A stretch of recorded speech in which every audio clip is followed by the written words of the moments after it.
এবারে মঞ্চে ডেকে নিচ্ছি পরবর্তী প্রতিযোগীকে, যার নাম মুহিবুল্লাহ মাসুম।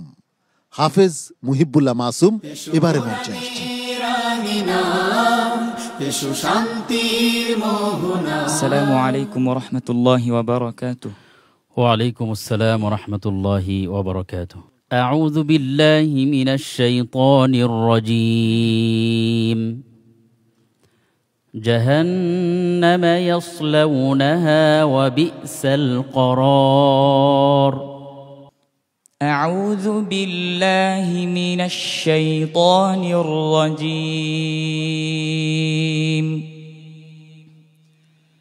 بسم الله الرحمن الرحيم.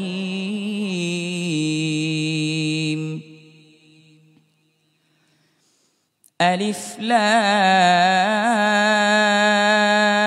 را. كتاب أنزلناه إليك لتخرج الناس من الظلمات إلى النور بإذن ربهم لتخرج الناس من الظلمات إلى النور بإذن ربهم إلى صراط العزيز الحميد. الله الذي له ما في السماوات وما في الأرض وويل للكافرين من عذاب شديد. الذين يستحبون الحياة الدنيا على الآخرة ويصدون عن سبيل الله ويبغونها عوجا أولئك في ضلال بعيد. وما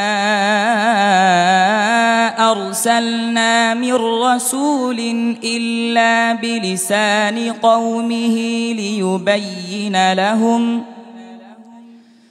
فيضل الله من يشاء ويهدي من يشاء وهو العزيز الحكيم.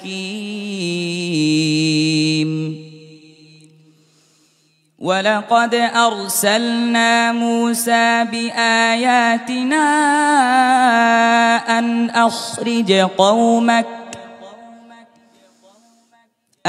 أخرج قومك من الظلمات إلى النور وذكرهم بأيام الله إن في ذلك لآيات لكل صبار شكور. أحسنت، بارك الله فيك. صدق الله العظيم.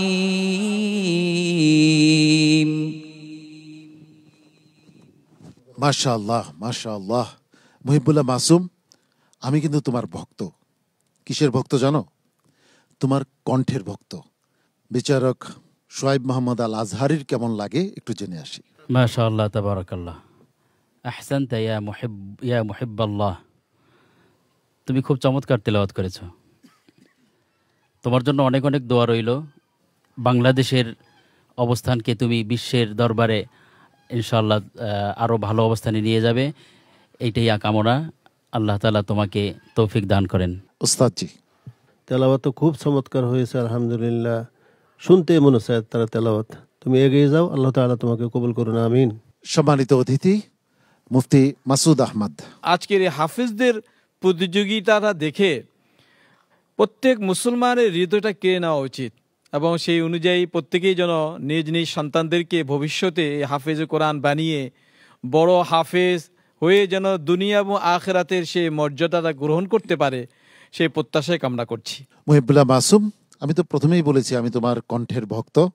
তোমার জন্য দোয়া এবং ভালোবাসা। আসসালামু আলাইকুম ওয়া রাহমাতুল্লাহি ওয়া বারাকাতুহু। কোরআনের আলো